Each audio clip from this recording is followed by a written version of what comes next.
Hello everyone, welcome back to my channel scorecard classes. आज हम discuss करने जा रहे हैं class 8 science NCERT chapter 7 conservation of plants and animals. तो प्लांट्स एंड एनिमल्स के बारे में तो सबको पता होगा कि सबने प्लांट्स और एनिमल्स अपने अराउंड देखे हैं। जी यस, प्लांट्स और एनिमल्स के बारे में तो सबको पता है। हम बात कर रहे हैं यहाँ पे कंजर्वेशन किसके, प्लांट्स एंड एनिमल्स। तो सबसे पहले हम कंजर्वेशन समझ लेते हैं कि कंजर्वेशन क्या होता है। तो कंजर्वेशन का मतलब होता है प्रोटेक्ट, यानी कि हमें प्रोटेक्शन प्रोवाइड करनी है, हमें संरक्षण करना है किसका, प्लांट्स एंड एनिमल्स, यानी कि प्लांट्स और एनिमल्स को हमें सुरक्षित रखना है। सेकंड, कंजर्वेशन का मतलब होता है जुडिशरी यूज़ करना। जुडिशरी यूज़ करने का मतलब ये है कि हमें वाइजली यूज़ करना है।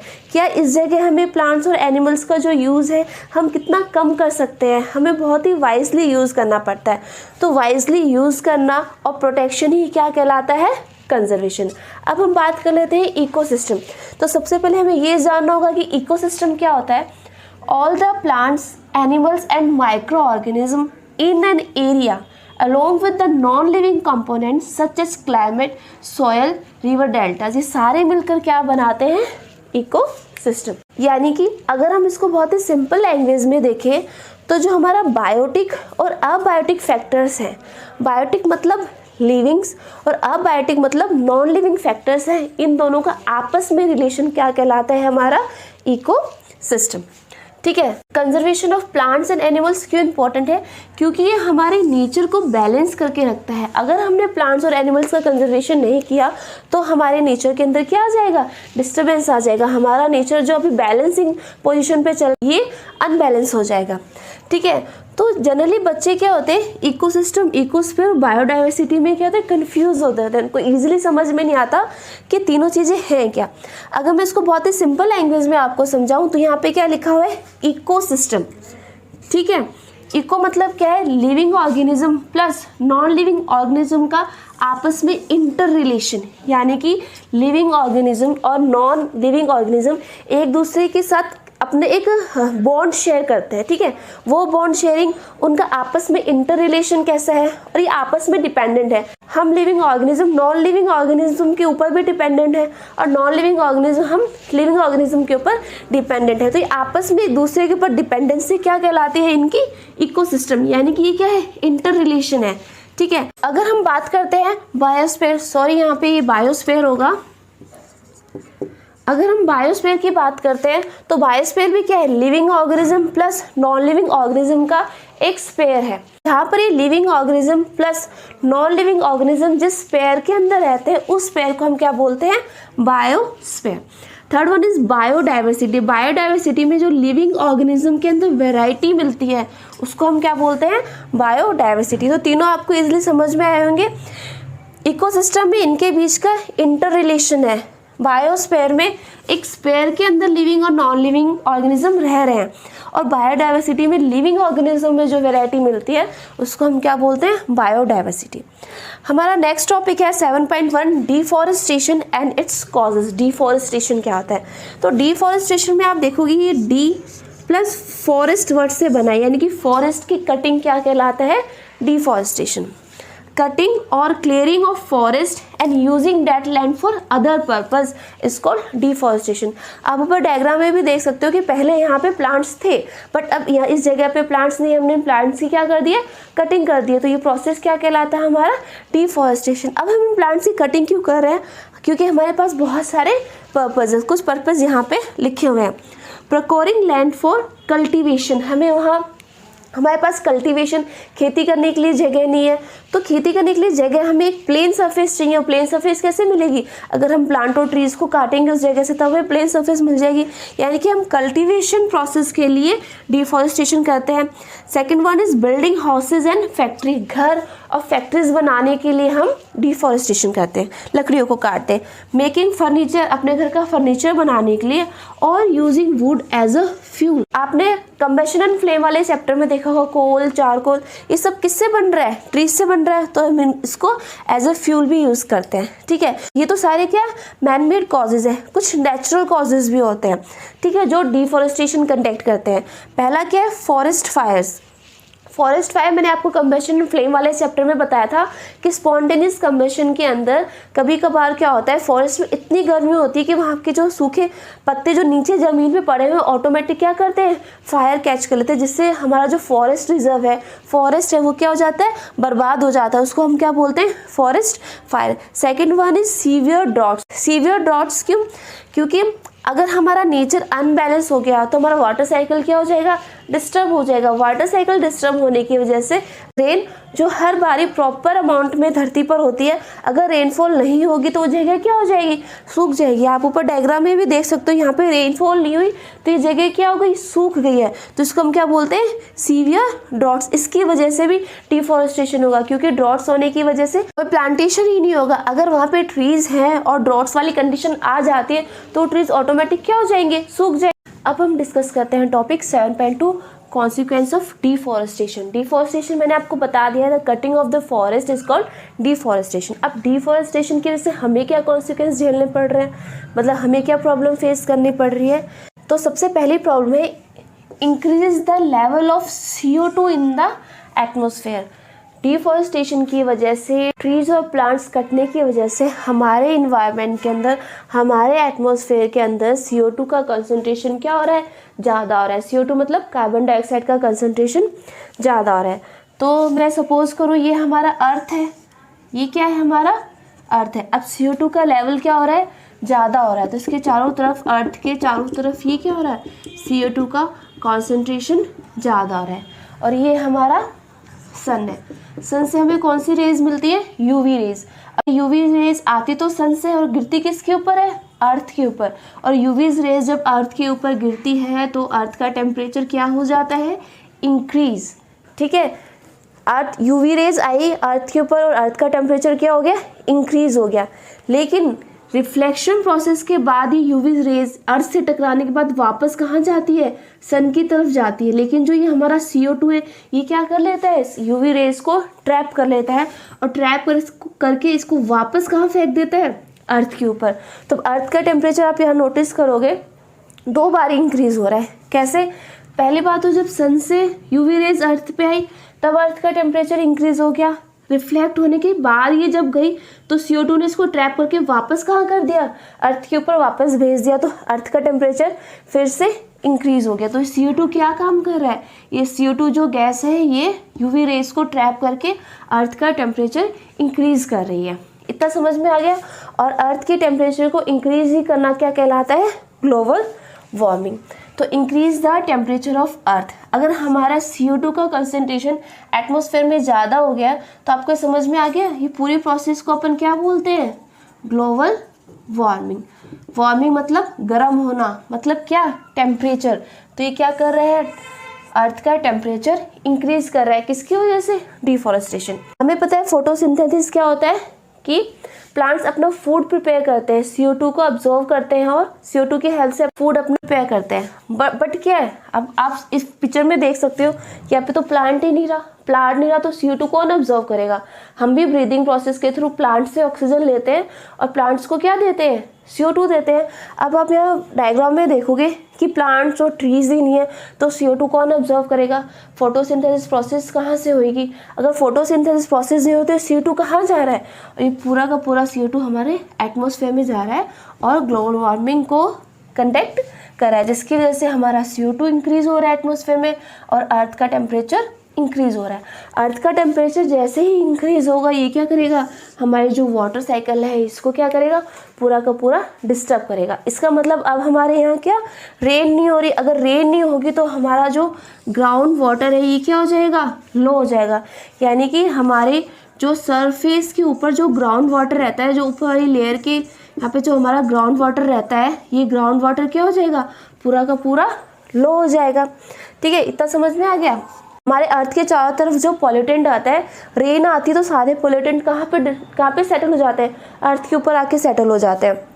ट्रीज ही नहीं है, CO2 इंक्रीज हो गया, वाटर साइकिल हमारा पूरा डिस्टर्ब हो गया, रेन नहीं हो रही तो ये क्या करेगा, इंक्रीज करेगा पॉल्यूशन लेवल को हमारे एटमॉस्फेयर के अंदर। और ये सारी प्रोसेस से क्या हो जाएगा, हमारा जो नेचर है वो पूरा का पूरा डिस्टर्ब हो गया, यानी कि जितने भी एटमॉस्फेयर में, जितने भी इन्वायरमेंट में साइकिल्स चल रही थी, प्रोसेस चल रही थी, सारी की सारी क्या हो गई, डिस्टर्ब हो गई। तो ये हमारे नेचर को भी डिस्टर्ब करता है। लीड्स टू डीसर्टिफिकेशन और डिफॉरेस्टेशन, सबसे इम्पॉर्टेंट टर्म है डीसर्टिफिकेशन, ठीक है। ये लीड करता है डीसर्टिफिकेशन। डीसर्टिफिकेशन में आप स्टार्टिंग में देखोगे कि डेजर्ट वर्ड आ रहा है, तो बस इसका आंसर यही है कि ये जो डीसर्टिफिकेशन ऐसे प्रोसेस है जो हमारे लैंड को डेजर्ट में चेंज कर रहा है। आप यहाँ ऊपर डायग्राम में भी देख सकते हैं कि जैसे हमने प्लांट्स को कट किया है ना, सॉइल इरोजन हुआ, पूरा का पूरा सरफेस हमारा क्या होगा, डेजर्ट के अंदर चेंज हो जाएगा। तो सबसे पहले हम डीसर्टिफिकेशन देखते हैं कि ये होता क्या है। A process in which a fertile land किस में कन्वर्ट हो रही है, डेजर्ट के अंदर। मैंने आपको बताया था डीसर्टिफिकेशन में पहला वर्ड क्या आ रहा है, डेजर्ट। इसका मतलब ये है कि जो हमारी फर्टाइल लैंड है, जो हम कल्टीवेशन में यूज़ कर सकते थे, फूड प्रोडक्शन कर सकते थे, क्रॉप मैनेजमेंट कर सकते थे, सारा का सारा क्या हो गया, डिस्टर्ब हो गया और लैंड हमारी किस में चेंज हो गई, डेजर्ट के अंदर चेंज हो गई। अगर मैं इसको आगे और अच्छे से एक्सप्लेन करूं तो it exposes the top layer of the soil to natural factor. जो हमारी टॉप लेयर होती है, जो हमारी फर्टाइल लेयर होती है, इसको ये नेचुरल फैक्टर्स के लिए एक्सपोज कर देती है। और वो नेचुरल फैक्टर क्या है, हमारे विंड और सनलाइट। अब क्या होता है, अभी नेचुरल फैक्टर विंड और सनलाइट कैसे काम कर रहे हैं। सपोज करो ये हमारे फॉरेस्ट है ना, बहुत सारे पेड़ हमने यहाँ पे लगा रखे हैं और ये हमारी टॉप मोस्ट लेयर है, ये सारी हमारी फर्टाइल लेयर है। अब क्या होता है कि विंड यहाँ से चलना स्टार्ट करी, हवा यहाँ से चलना स्टार्ट करी, ये पेड़ है तो इन्होंने इस हवा को क्या करा, यहाँ पे रोका। इसकी वजह से जो हमारी ये फर्टाइल लेयर है, ये हवा के साथ उड़ के आगे नहीं जाती है। वैसे लाइट के साथ होता है, ऊपर से अगर यहाँ पे सनलाइट गिरती है तो एक प्रॉपर क्वांटिटी में सन रेज को यहाँ पे गिरने नहीं देते, जिसकी वजह से जो टॉप लेयर है वो अनफर्टाइल नहीं होती है। यानी कि यहाँ पे फॉरेस्ट होने की वजह से ना तो ये सन से डायरेक्ट एक्सपोज कर रही है लैंड हमारी, और ना ही विंड आने पर ये जो हमारी फर्टाइल लैंड है, जो हमारी काम की लैंड है टॉप मोस्ट लेयर, ना ही वो उड़ के आगे जा रही है। तो इन दोनों फैक्टर्स में, इस वाली कंडीशन में अगर हमारे फॉरेस्ट है तो ये दोनों फैक्टर्स में हमारी टॉप लेयर एक्सपोज नहीं हो रही तो डीसर्टिफिकेशन नहीं होगा। लेकिन अगर सपोज करो मैं यहाँ से प्लांट ही हटा दूँ, ये सारे फॉरेस्ट यहाँ से हटा दूँ, अब फॉरेस्ट सारे हटाने की वजह से क्या हुआ कि सनलाइट की सारी रेज तो यहाँ पे गिर रही है, यानी कि हमारी टॉप मोस्ट लेयर है वो एक्सपोज हो गई। और जब विंड यहाँ से चलेगी तो ये हमारी जो काम की टॉप लेयर है ना, इसको अपने साथ उड़ा के यहाँ से ले जाएगी। यानी कि अब इस पूरे लैंड को इसने क्या कर दिया, डेजर्ट के अंदर चेंज कर दिया। और इसी प्रोसेस को हम क्या बोलते हैं, डीसर्टिफिकेशन। और जो ये विंड अपने साथ ही टॉप मोस्ट लेयर, काम की लेयर को उड़ा के साथ ले जा रही है ना, इसको बोलते हैं सॉइल इरोजन। यानी हमारी सॉइल का क्या हो रहा है, इरोजन हो रहा है, क्योंकि हमारी इतनी सारी सॉइल के अंदर सिर्फ ऊपर की सॉइल ही हमारे लिए काम की है और हवा क्या कर रही है, इसको अपने साथ उड़ा के ले जा रही है। तो इसी प्रोसेस को हम क्या बोलते हैं, soil erosion. Removal of the top layer of the soil, ठीक है, जो हमारी टॉप लेयर है उसका क्या करती है, रिमूवल करती है, उसको हटा देती है। And expose the lower hard and Rocky layer, और क्या एक्सपोज करती है, हमारे लिए बचा क्या देती है, लास्ट में लोअर नीचे वाली हार्ड और रॉकी लेयर्स बचा देती है, जो कि हमारे काम की नहीं है। क्यों, क्योंकि ये लेयर हमारी लेस फर्टाइल होती है और इसके अंदर लेस ह्यूमस होता है। तो इतना समझ में आ गया आपको कि सॉइल इरोजन क्या होता है, हमारी टॉप लेयर को विंड अपने साथ उड़ा के ले जाती है और हमारे लिए पीछे क्या छोड़ जाती है, लेस ह्यूमस और लेस फर्टाइल वाली सॉइल छोड़ जाती है, जो हमारे लिए किसी काम की नहीं होती। इसकी वजह से क्या हो रहा है, decrease the fertility of the soil, fertility हमारी डिक्रीज हो रही है, जिसकी वजह से हमारा पूरा जो क्रॉप मैनेजमेंट है पूरा का पूरा डिस्टर्ब हो रहा है। मैंने आपको चैप्टर 1 में क्रॉप मैनेजमेंट बताया था। अब जब हमारे पास फर्टाइल लैंड ही नहीं रहा तो हम कल्टीवेशन कहाँ से करेंगे, जब कल्टीवेशन नहीं करेंगे तो क्रॉप्स कहाँ से उगाएंगे, काटेंगे, और उसका मैनेजमेंट क्या करेंगे। तो ये सब हमारा पूरा डिस्टर्ब हो गया। और increase the chances of natural calamities. अब नेचुरल कैलामिटीज़ के चांसेस इंक्रीज हो गए कैसे, सबसे पहले आपको समझना पड़ेगा कि it also decrease the water holding capacity of the soil. जो हमारे टॉप मोस्ट लेयर थी इसी के पास वाटर होल्डिंग कैपेसिटी थी। वाटर होल्डिंग कैपेसिटी मतलब अगर यहाँ पे रेन गिरी इसके ऊपर तो ये पानी ये क्या करेगी, फर्टाइल सॉइल क्या करेगी, अब्जॉर्व कर लेगी। अब ये जब फर्टाइल सॉइल यहाँ पे रहेगी नहीं सॉइल इरोजन के कारण, तो ये पानी क्या है, ये अपने साथ बह जाएगा, यानी कि ग्राउंड लेवल भी हमारा डिक्रीज हो जाएगा। वाटर ग्राउंड लेवल में हमारा वाटर जाएगा नहीं, तो हमारा जो ग्राउंड लेवल वाटर था वो भी क्या हो जाएगा, कम हो जाएगा, यहाँ पे वाटर होल्डिंग कैपेसिटी ही नहीं रहेगी, तो ये पानी क्या सारा का सारा बह जाएगा। और जब पानी क्वांटिटी में बहता है तो उसको हम क्या बोलते हैं, फ्लड। ठीक है, तो इस कंडीशन में क्या हो जाएगा, फ्लड आ जाएगा। और ये मैंने स्टार्टिंग में आपको बताया था कि वाटर साइकिल डिस्टर्ब हो जाएगी, जिसकी वजह से रेनफॉल नहीं होगी। अगर रेनफॉल नहीं होगी तो ऐसी कंडीशन हो जाएगी, सीवियर ड्रॉट्स वाली कंडीशन हो जाएगी, यानी कि उस जगह सूखा हो जाएगा। Second, infiltration rate reduce. अभी इनफिल्ट्रेशन रेट क्या होता है कि पानी यहाँ पे आया, इस लेयर ने इसको ऑब्जर्व कर लिया, अब ये फिल्टर करके इसको नेक्स्ट वाली लेयर में इसने सेंड कर दिया। अब यहाँ से फिल्टर होके ये नेक्स्ट वाली लेयर में जाएगा। ऐसे सारी लेयर जो हमारे सॉइल के सबसे नीचे जाएगा, लेकिन इसी को हम बोलते हैं इनफिल्ट्रेशन रेट। अभी इनफिल्ट्रेशन रेट रिड्यूस हो गया, क्यों? क्योंकि हमारी जो ऊपर वाली सॉइल है ये फर्टाइल ही नहीं रही, ये अब्जॉर्व ही नहीं कर रही, तो जितना भी पानी आ रहा है वो तो बह रहा है, यानी कि यहाँ तक तो पानी पहुंचा ही नहीं है, कि पूरे जमीन में पानी नहीं पहुंचा। इसी को हम क्या बोलते हैं, इनफिल्ट्रेशन रेट रिड्यूस हो गया। इसका मतलब इनकी जो वाटर होल्डिंग कैपेसिटी थी, पानी को पकड़ के रखने की कैपेसिटी थी, वो क्या हो गई, रिड्यूस हो गई। तो ये सारे के सारे हमारे कॉन्सिक्वेंस ऑफ डिफॉरेस्टेशन में बहुत ही इंपॉर्टेंट है। डायरेक्ट ये आपसे 5 मार्क्स में पूछ सकते हैं कि what is deforestation, consequence of deforestation. अब हम डिस्कस कर रहे हैं topic 7.3 conservation of forest and wildlife. कैसे हम फॉरेस्ट और वाइल्ड लाइफ को कंजर्व कर सकते हैं। तो उससे पहले हमें समझना पड़ेगा कि बायोस्फीयर क्या होता है। बायोस्फीयर किससे बना हुआ है, वर्ड बायो, और दूसरा वर्ड क्या है, स्फीयर, यानी कि एक ऐसा गोला, एक ऐसा स्फीयर जिसके अंदर लिविंग ऑर्गेनिज्म रहता है, उसको हम क्या बोलते हैं, biosphere. It is the part of the earth, ऐसा पार्ट अर्थ का इन विच लिविंग ऑर्गेनिज्म एग्जिस्ट और सपोर्ट्स लाइफ।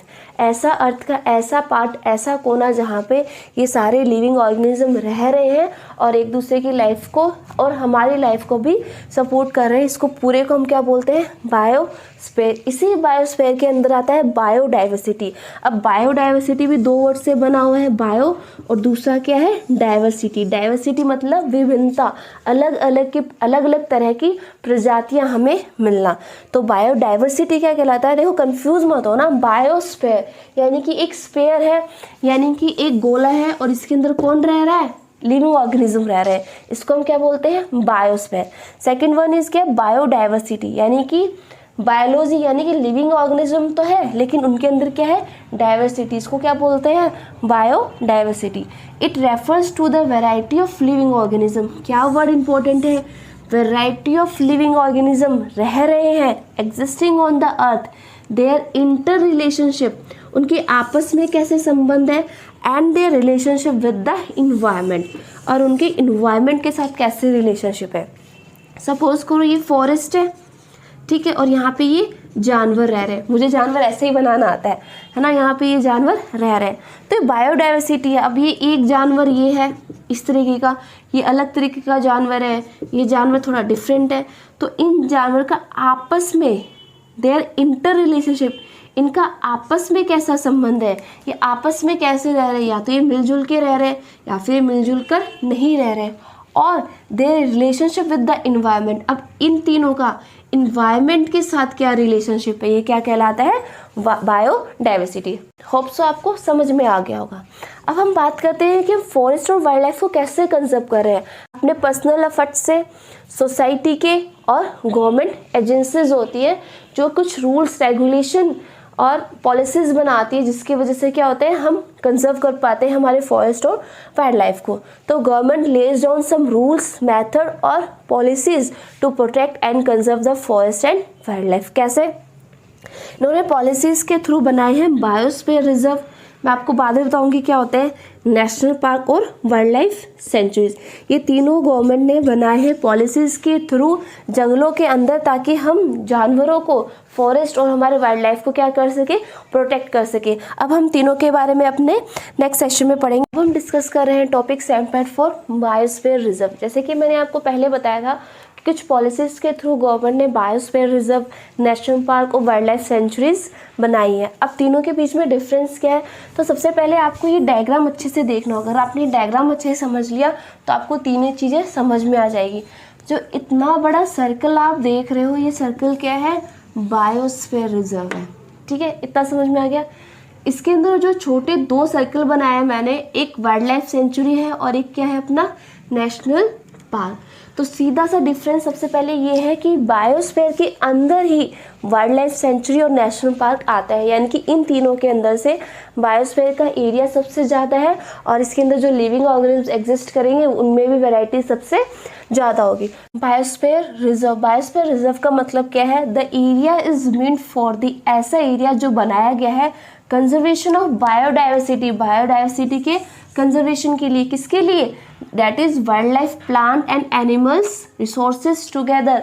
ऐसा एरिया हमने प्रोटेक्ट कर दिया कि भैया ये हमारा एरिया हमने फिक्स कर दिया है कि ये एरिया, इसके अंदर हमारा वाइल्ड लाइफ डाइवर्सिटी है, इसको हम प्रोटेक्ट करेंगे। इस एरिया को हम क्या बोलते हैं? Biosphere reserve. डिफरेंस ये है कि along with the tribal development का मतलब क्या है? उस एरियाज़ के अंदर अगर ट्राइब्स रहती है, ऐसे ट्राइबल्स रहते हैं, जाति या कोई जनजाति रहती है, तो हम उसके अधिकारों को नहीं छीनेंगे, उनको बिल्कुल भी डिस्टर्ब नहीं करेंगे कि आप भी यहाँ रह सकते हो, और साथ ही साथ हम इस एरिया को भी प्रोटेक्ट करेंगे। लेकिन national park, wild life sanctuaries में हम ट्राइबल्स को डेवलपमेंट नहीं प्रोवाइड करते हैं, ठीक है। लेकिन बायोस्फीयर रिजर्व एक लार्ज एरिया है, तो इस लार्ज एरिया, इस जंगल के अंदर ऐसे ट्राइब्स रहते होंगे जो सदियों से रहते आ रहे हैं और उनको वहीं रहना पसंद है, तो उन्हें हम बिना छेड़छाड़ किए उनके डेवलपमेंट के बारे में भी सोचेंगे। प्लस हमारी जो वाइल्ड लाइफ, प्लांट और एनिमल रिसोर्सेज है, हम उनका डेवलपमेंट भी देखते हैं। तो बायोस्फीयर की ये डेफिनेशन है और सिंपल सा डिफ्रेंशिएट ये है कि इसका एरिया सबसे ज़्यादा होता है और बायोस्फीयर का जो एरिया होता है ना, वो भी हमारा फिक्स्ड होता है। और इसके अंदर हम किसके डेवलपमेंट पे भी फोकस करते हैं? वाइल्ड लाइफ, प्लांट, एनिमल के डेवलपमेंट पे तो फोकस करते ही है, साथ के साथ हम ट्राइबल डेवलपमेंट पे भी फोकस करते हैं। यानी कि वाइल्ड लाइफ, प्लांट और हमारा एनिमल रिसोर्सेज के साथ साथ हम ट्राइबल डेवलपमेंट की पे भी फोकस करते हैं। अगर आप ये डायग्राम देखोगे तो ये हमारा पूरा क्या है? बायोस्फीयर रिजर्व है। अब बायोस्फीयर रिजर्व के अंदर जो एक हमारा पार्ट होता है, इसको हम बोलते हैं कोर पार्ट। इस कोर पार्ट के अंदर हमें कोई भी प्रैक्टिसेस अलाउड नहीं होती। ना तो हम यहाँ जा सकते हैं, ना ही हम अपने जानवरों का यहाँ पे ग्रेजिंग करा सकते हैं, या फिर हम वुड काट रहे हैं फर्नीचर के लिए, वो भी नहीं कर सकते। हम यहाँ जाके रह भी नहीं सकते। मतलब यहाँ पे जो भी प्रैक्टिसेस हम करते हैं जंगल में जाके, जो भी काम हम जंगल में जाके करते हैं, हमें बिल्कुल भी अलाउ नहीं होता। कोर पार्ट के, बायोस्फीयर के कोर पार्ट में हमें कुछ भी करना अलाउ नहीं होता। लेकिन जो पार्शली, कोर पार्ट को छोड़ के जो पार्शली एरिया है इसका, उसमें कुछ ना कुछ चीज़ें, कुछ ना कुछ प्रैक्टिसेस हम कर सकते हैं। अगर मान लो हम इसके कॉर्नर, इस बायोस्फीयर के कॉर्नर में घूम रहे हैं, तो अपने जानवरों को ले जाके वहाँ पे चरा सकते हैं। लकड़ी है, उनको काट कर हम, जो ट्राइबल्स हैं वो क्या करते हैं? लकड़ी काट के खाना बनाते हैं, तो ये काम वो कर सकते हैं। लकड़ी काट के उनको अपने घर का फर्नीचर बनाना है या घर बनाना है, तो ऐसे कुछ काम हम यहाँ पे कर सकते हैं, लेकिन इसके कोर पार्ट पे नहीं कर सकते। जैसे कि मैंने बताया कि इसका एरिया भी क्या होता है? फिक्स। इसका एक एग्जाम्पल है पचमेड़ी बायोस्फीयर रिजर्व, ठीक है। पचमेड़ी बायोस्फीयर रिजर्व है, इसके अंदर एक नेशनल पार्क है, यानी कि नेशनल पार्क तो कितना है? एक, लेकिन 2 वाइल्ड लाइफ सेंचुरी है। यानी कि इस बायोस्फीयर रिजर्व के अंदर वाइल्ड लाइफ सेंचुरी कितनी है? 2 है। तो आपने देखा कि बायोस्फीयर रिजर्व के अंदर ही नेशनल पार्क आ रहा है और उसी के अंदर ही क्या आ रहा है? Wild life century. अब हमारा नेक्स्ट टॉपिक है 7.5 फ्लोरा एंड फोना। फ्लोरा और फोना होता है क्या है? फ्लोरा किससे बना है? वर्ड फ्लोर से, ठीक है। फ्लोरा का मतलब क्या है? फ्लावर। फ्लावर सबको याद हो जाएगा। फ्लावर का मतलब क्या होता है? प्लांट। फ्लावर किस पे उगते हैं? प्लांट्स पे उगते हैं, ट्रीज पे उगते हैं। तो यानी कि फ्लोरा का मतलब क्या है? हम किसकी बात कर रहे हैं? हम बात कर रहे हैं प्लांट्स की। जब भी टर्म फ्लोरा आएगा तो इसका मतलब हम प्लांट्स की, ट्रीज की और फॉरेस्ट की बात कर रहे हैं, क्योंकि फ्लोरा किससे बना हुआ है? फ्लावर से।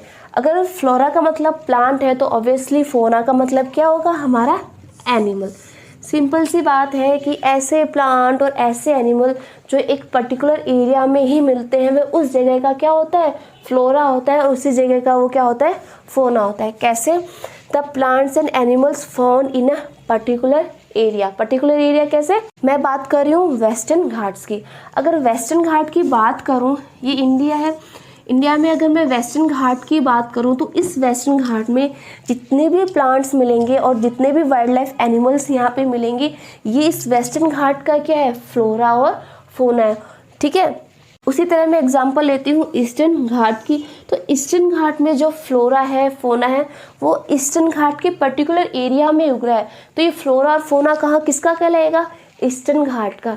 आप कंफ्यूज मत होना, एंडेमिक जब मैं आपको बताऊंगी उसमें एक अलग केस है। इसमें क्या है कि सपोज करो यहाँ पे मुझे सनफ्लावर का मिल रहा है पौधा, तो हो सकता है इस सनफ्लावर का पौधा कहाँ मिल रहा हो, ईस्टर्न घाट पे भी मिल रहा हो, लेकिन ये वाला सनफ्लावर इस वाले वेस्टर्न घाट की प्रॉपर्टी है, तो ये क्या कहलाएगा, ये वाला सनफ्लावर वेस्टर्न घाट का फ्लोरा है, ठीक है, और ये वाला सनफ्लावर ईस्टर्न घाट का फ्लोरा है।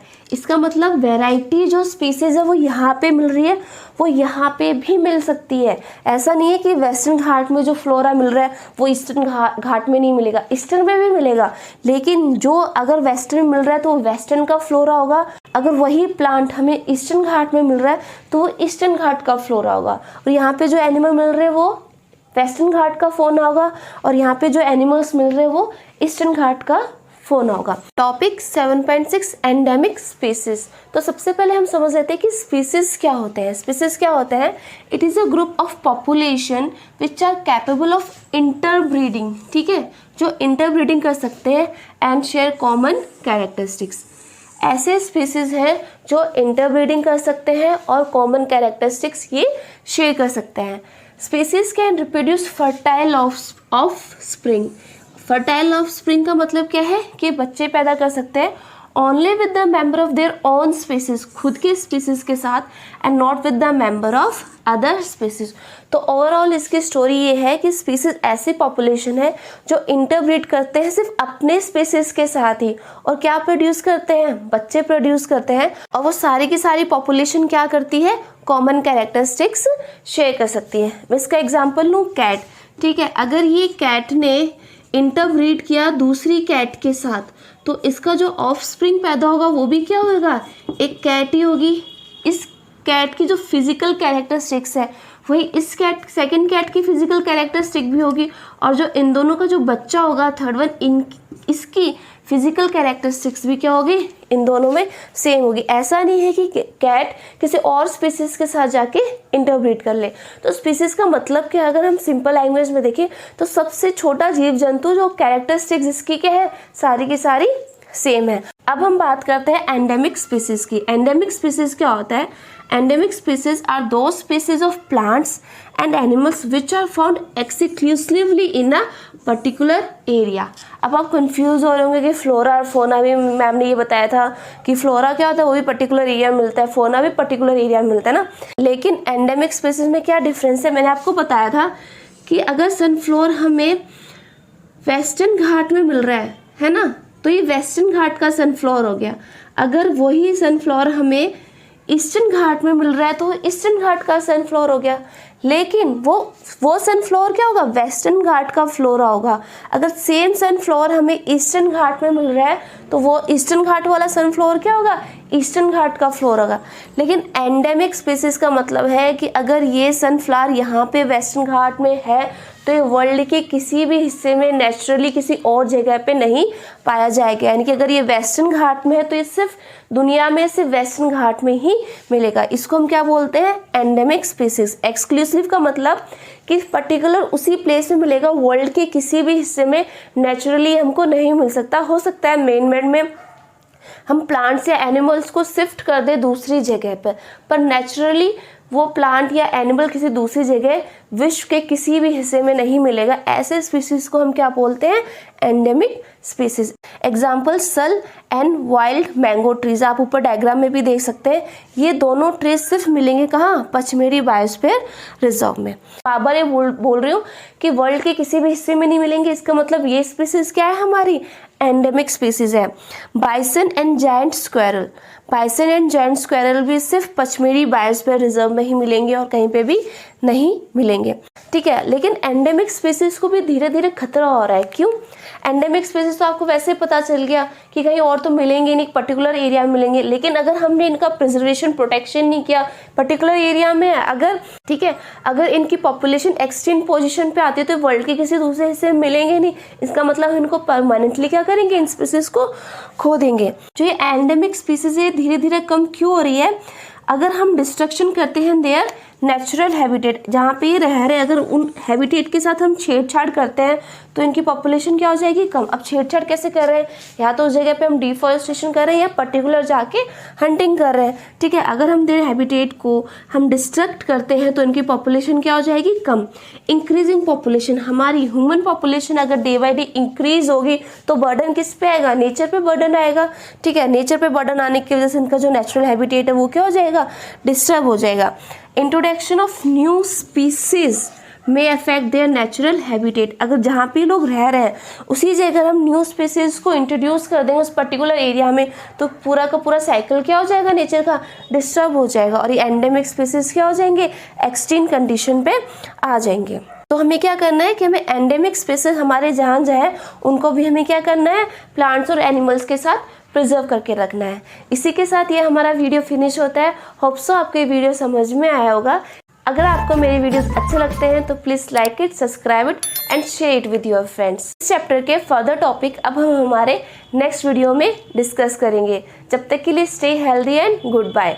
Hello everyone, welcome back to my channel score card classes. आज हम डिस्कस करने जा रहे हैं class 8 science NCERT chapter 7 conservation of plants and animals. यह वीडियो इस चैप्टर का पार्ट 2 है। पार्ट 1 में हम पढ़ चुके हैं 7.1 से लेकर 7.6 तक के सारे टॉपिक। आज हम इसमें डिस्कस करने जा रहे हैं topic 7.7 wild life century and topic 7.8 national park.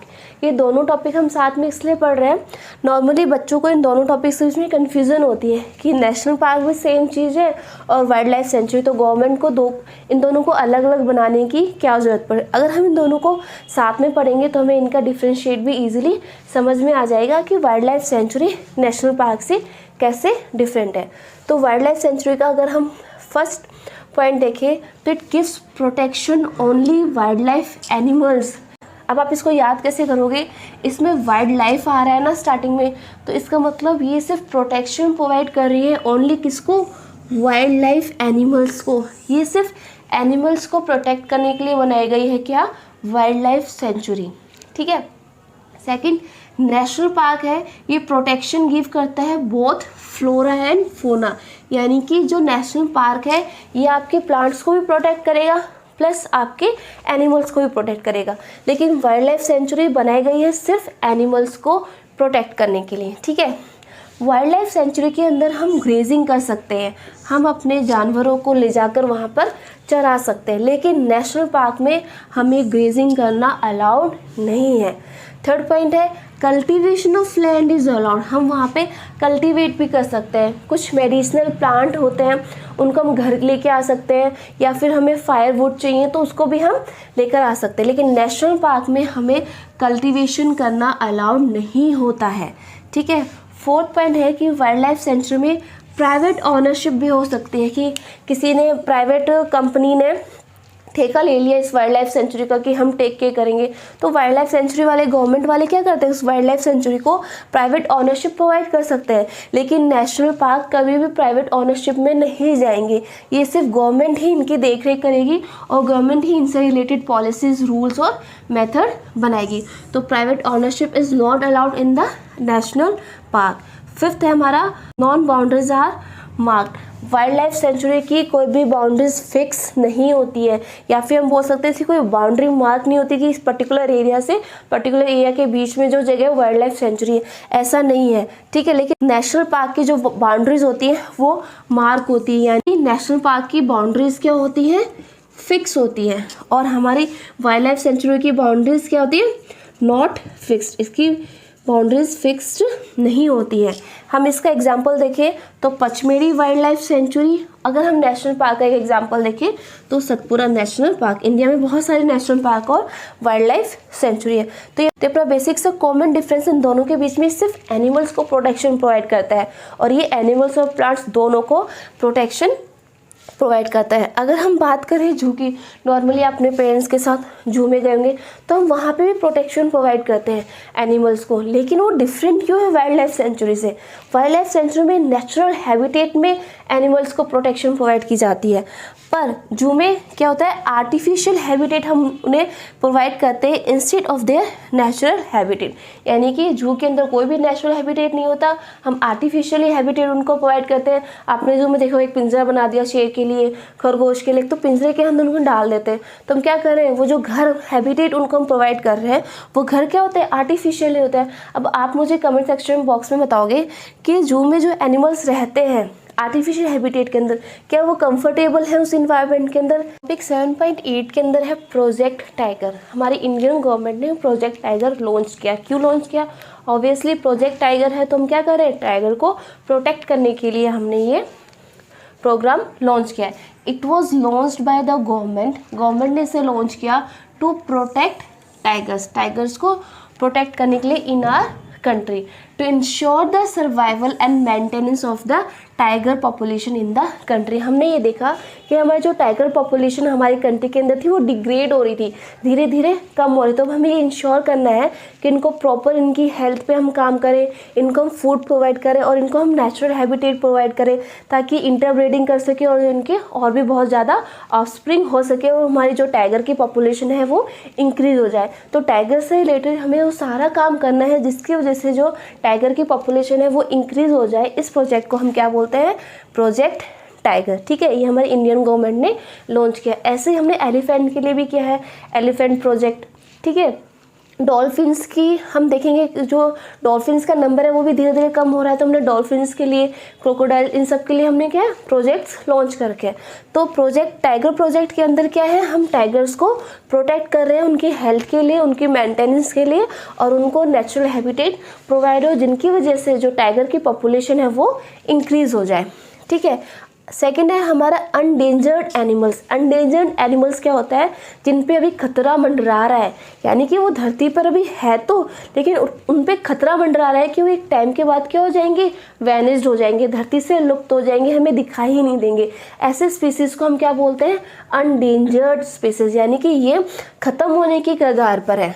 Animals whose number are diminishing, कम हो रहे हैं, to a level that they might be get extinction, एक टाइम के बाद ये क्या हो जाएंगे, धरती से लुप्त हो जाएंगे। तो ऐसे एनिमल्स जिनका पॉपुलेशन डे बाय डे क्या हो रहा है, कम होता जा रहा है और एक टाइम के बाद ये क्या धरती से क्या हो जाएंगे, खत्म हो जाएंगे, लुप्त हो जाएंगे। इनका एग्जाम्पल है वाइल्ड बफेलो, आप ऊपर डायग्राम में भी देख सकते हैं, बारहसिंगा, अपना टाइगर, ये सब क्या है, अनडेंजर्ड एनिमल्स है। इन पे क्या है, खतरा मंडरा रहा है कि एक टाइम के बाद अगर हमने इन लोगों की टेक केयर नहीं की, अगर हमने डिफॉरेस्टेशन की वजह से इनका नेचुरल हैबिटेट छीन लिया, तो एक टाइम के बाद ये क्या हो जाएंगे, वैनिस्ड हो जाएंगे धरती के अंदर से।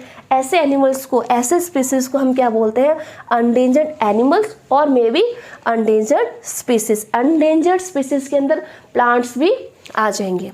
ठीक है, मैंने पहले ही आपको बता दिया था कि इकोसिस्टम क्या होता है। इकोसिस्टम क्या होता है, the interaction between the biotic living organism and abiotic, यानी कि नॉन लिविंग ऑर्गेनिज्म के फैक्टर्स के बीच में जो इंटरेक्शन होता है वो हमारा क्या मेंटेन करता है, इकोसिस्टम। यानी कि जो बायोस्फीयर के अंदर हमारा लिविंग और नॉन लिविंग के साथ में जो रिलेशनशिप है वो हमारा क्या कहलाता है, इकोसिस्टम। हमारी फोर्थ डेफिनेशन है एक्सटिंक्ट, यानी कि एक्सटेंड हो चुके हैं, खत्म ही हो चुके हैं।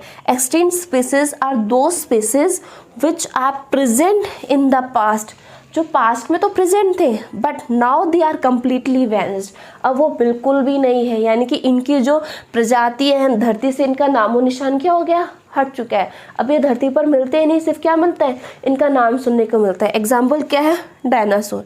तो आप वो डायग्राम में देख सकते हैं, डायनासोर आपने देखा है क्या ये आसपास, किसी ने नहीं देखा होगा। क्यों, क्योंकि डायनासोर क्या है, एक्सटिंक्ट स्पीसीज के अंदर आते हैं।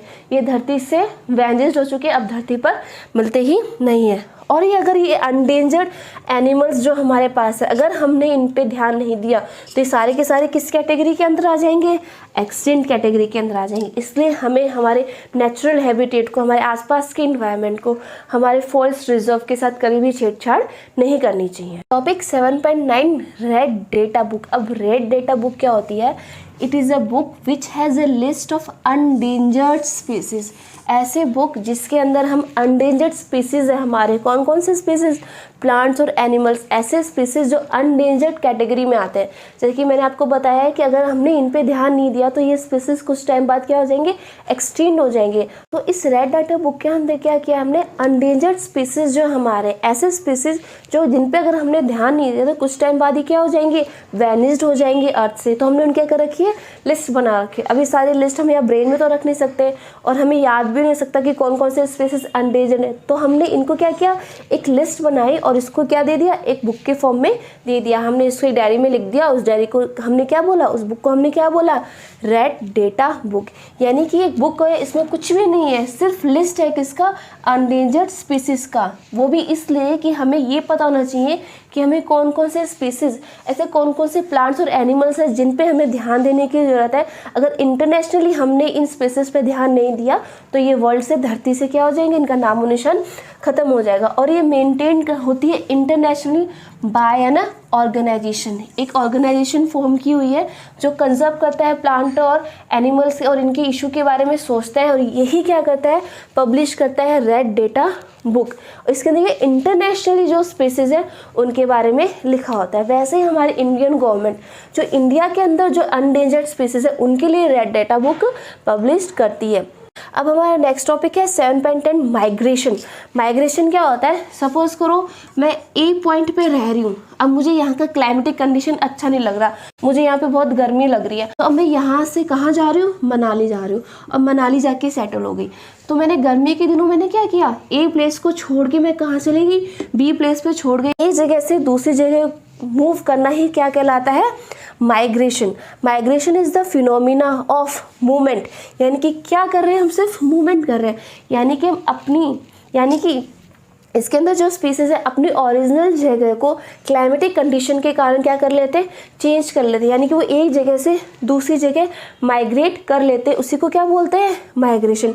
और माइग्रेशन क्यों करते हैं, वो क्लाइमेटिक चेंजेस की वजह से माइग्रेशन करते हैं। और क्लाइमेटिक चेंज की वजह से माइग्रेशन क्यों करते हैं, ब्रीडिंग के लिए, बच्चे पैदा करने के लिए, फूड खाने के लिए। क्योंकि जहाँ पे वो रह रहे हैं क्लाइमेटिक कंडीशन की वजह से ना तो वहाँ पे ब्रीड कर पा रहे हैं, अगर अपने बच्चों को जन्म देंगे तो एक प्रॉपर कंडीशन, प्रॉपर इन्वायरमेंट नहीं मिलेगा उनके बच्चों को, और दूसरी बात फूड खाने को नहीं मिल रहा। तो इन दोनों कंडीशन के कारण ये अपनी ओरिजिनल जगह से क्लाइमेटिक कंडीशन की वजह से एक जगह से दूसरी जगह माइग्रेट करते हैं। इस प्रोसेस को हम क्या बोलते हैं, migration. Migration is the phenomena of movement of a species from its own habitat, अपने हैबिटेट को छोड़ के टू सम अदर हैबिटेट, दूसरे हैबिटेट में जाते हैं, बिकॉज ऑफ क्लाइमेटिक चेंजेस, क्योंकि वहाँ का इन्वायरमेंट में जो क्लाइमेट है वो क्या हो गया, चेंज हो गया। For a particular time period, यानी कि एवरी ईयर, यानी कि हर साल एक टाइम पीरियड पे वो क्या करते हैं, माइग्रेट करते हैं। और स्पेसिफिक पर्पस क्या होता है उनका, स्पेशली ब्रीडिंग और फूड के लिए। एग्जाम्पल अगर हम इसका देखें तो इसका एग्जाम्पल है एमू। ये एमू क्या करता है, ड्यूरिंग समर, ठीक है, गर्मियों के दिनों में वेस्टर्न ऑस्ट्रेलिया से नॉर्थ ऑस्ट्रेलिया क्या करता है, ये माइग्रेट करता है for breeding and food. Topic 7.11 recycling of paper. जो पेपर हम यूज़ करते हैं अपने नोटबुक में यूज़ करते हैं उसको हम रिसाइकल करना है। अब हमें इसको रिसाइकल करने की ज़रूरत क्यों पड़ी, क्योंकि पेपर किससे बनता है, पेपर बनता है ट्रीज से। अगर हमें पेपर चाहिए तो हमें क्या चाहिए, ट्रीज चाहिए, और ट्रीज के लिए हमें क्या करना पड़ेगा, ट्रीज चाहिए तो हमें क्या करना पड़ेगा, डिफॉरेस्टेशन करना पड़ेगा। फिर डिफॉरेस्टेशन होगा तो जो पूरी रामायण हमने पढ़ी वो सारी की सारी क्या हो जाएगी, वेस्ट हो जाएगी। इसका मतलब हमें पेपर को क्या करना है, रिसाइकल करना है। क्यों, it takes 17 full grown trees, one किसको बनाने के लिए, 1 टन ऑफ पेपर अगर हमें बनाना है तो हमें 17 फुल ग्रोन ट्रीज चाहिए होंगे। किसके लिए, 1 टन पेपर बनाने के लिए, ठीक है। यानी कि अगर हमें 1 टन पेपर चाहिए तो हमें इतने सारे ट्रीज को काटना पड़ेगा, 2 टन चाहिए तो उसका डबल, और इतने सारे टन्स ऑफ पेपर हमें चाहिए तो हमें ट्रीज की क्या करनी पड़ेगी, कटिंग करनी पड़ेगी। ट्रीज की कटिंग को हम कैसे रोक सकते हैं, अगर हम इस पेपर को क्या करें, रिसाइकिल करें। एक पेपर जब ट्रीज कटने के बाद बनता है तो वो 5 to 7 टाइम्स हम उसको क्या कर सकते हैं, रिसाइकिल कर सकते हैं। रिसाइकिल करने पर एक डिसएडवांटेज ये है कि जो पेपर की जो क्वालिटी है वो क्या हो जाएगी, डिक्रीज हो जाएगी, पहले जैसी नहीं रहेगी। लेकिन डिक्रीज होने के बाद भी हम पेपर को क्या कर सकते हैं, रिसाइकिल कर सकते हैं। अब पेपर्स को हमें कैसे बचाना है, या तो हम सेव करें या तो कंजूसी से लिखें, ठीक है, या फिर हम पेपर को रीयूज़ करें, जैसे हमने न्यूज़पेपर भी तो पेपर ही है, न्यूज़पेपर पढ़ लिया हमने, उस न्यूज़पेपर को फिर हमने अदर एक्टिविटीज़ में यूज़ कर लिया था, यानी कि इसको क्या किया हमने रीयूज़ कर लिया। ठीक है, और लास्ट ऑप्शन तो हमारे पास क्या ही बचा है, रिसाइकिल करना है, यानी कि पेपर का जितना हो सके हमें सेव करना है। ठीक है, फर्स्ट पेपर को हो सके हमें उतना सेव करना है, सेव करने के बाद जितना हो सकता है हमें उसको रीयूज़ करना है पेपर को, और रीयूज़ करने के बाद हम इसको क्या करेंगे, हम रिसाइकिल करेंगे। और एक पेपर को हम कितनी बार रिसाइकिल कर सकते हैं, 5 to 7 टाइम्स। पेपर को रिसाइकिल करने से हमें क्या प्रॉफिट है, कुछ तो प्रॉफिट होगा तभी हम पेपर को रिसाइकिल कर रहे हैं। एक तो डिफॉरेस्टेशन के जो कॉन्सिक्वेंस हमने पढ़े थे वो सारे के सारे क्या हो जाएंगे, नहीं होंगे, वो हमारे लिए क्या होंगे, प्रॉफिट होंगे। दूसरी बात, ये नॉट ओनली ट्रीज को सेव करता है but also save energy and water, यानी कि फैक्ट्रीज में अब पेपर को बनाने के लिए क्या चाहिए, हमें एनर्जी चाहिए। अब ये एनर्जी किसकी, नेचुरल एनर्जी भी हो सकती है और मैन मेड एनर्जी भी हो सकती है ना, और ये पानी को भी बचाते, कि एनर्जी भी सेव कर रहा है और ये पानी भी सेव कर रहा है अगर हम ट्रीज से बनाए गए पेपर को रिसाइकिल करते हैं। और दूसरी बात क्या है, ये जो हार्मफुल केमिकल्स रिलीज होते हैं प्रोसेस के दौरान, जो हार्मफुल केमिकल्स या रेडिएशंस रिलीज होती हैं फैक्ट्रीज के अंदर से, उसको भी क्या करता है, ये रिड्यूस करता है। तो हमें क्या करना चाहिए कि हमें जो पेपर है उसको रिसाइकल्ड फॉर्म में डालना चाहिए और पेपर को हमें रिसाइकिल करना चाहिए। Topic 7.12 reforestation. रिफॉरेस्टेशन क्या होता है, रिफॉरेस्टेशन इज द रीस्टॉकिंग, यानी कि उगाना of destroyed forest by planting new trees. आप ऊपर डायग्राम में भी देख सकते हैं, जहाँ से रिफॉरेस्टेशन का मतलब ये है कि जहाँ से हमने प्लांट्स को, फॉरेस्ट को हटाया था, ट्रीज को हटाया था, उसी जगह हमें क्या करना है, ट्रीज को न्यू प्लांटेशन करना है, यानी कि नए ट्रीज हमें उगाने हैं। अब हम ये देखें कि जो नए ट्रीज हम उगा रहे हैं वो अगर जितना हो सकता है हमें क्या, वो सेम स्पीसीज के ही ट्रीज वहाँ पर उगाने चाहिए। अब सपोज कर हम ऊपर नॉर्थ में जाते हैं इंडिया के, तो एप्पल का ट्री कश्मीर में, मनाली में हो रहा है, अगर उसी एप्पल के ट्रीज को हम नीचे जाके साउथ में उगाएंगे तो वो स्पीसीज वहाँ पे उगेगी, नहीं उगेगी। तो हमें जितना हो सकता है, तो हमें जिस फॉरेस्ट से जिस तरीके के ट्रीज हमने हटाए हैं उसी एरिया में हमें जो प्लांटेशन कर रहे हैं न्यू ट्रीज का, वो उसी स्पीसीज का होना चाहिए, तो ज़्यादा अच्छा है। क्योंकि ट्रीज को डेवलपमेंट के लिए क्या, एक स्पेसिफिक कंडीशन चाहिए। तो जिस एरिया में जो प्लांट उग रहा है अगर हम उसी को ही वहाँ उगाएं तो ईजिली उस कंडीशन में उग जाएगा, ग्रो कर जाएगा, है ना। तो इसको हम क्या बोलते हैं, रीस्टॉकिंग करना। हमारा जो डिस्ट्रॉयड फॉरेस्ट है इसको हम क्या बोलते हैं, रिफॉरेस्टेशन। अब रिफॉरेस्टेशन हमारे लिए क्यों इंपॉर्टेंट है, क्योंकि हमने डिफॉरेस्टेशन के जितने भी हार्मफुल कॉन्सिक्वेंस पढ़े थे, अगर हम रिफॉरेस्टेशन करेंगे तो सारे के सारे हमारे लिए क्या हो जाएंगे, बेनिफिशियल, यानी कि नुकसान हमें हो रहा था अब क्या मिल जाएगा हमें रिफॉरेस्टेशन से फ़ायदा। तो फॉरेस्टेशन आ रहा है इसके अंदर, और री मतलब क्या है, दोबारा से फॉरेस्ट को उगाना क्या कहलाता है, रिफॉरेस्टेशन।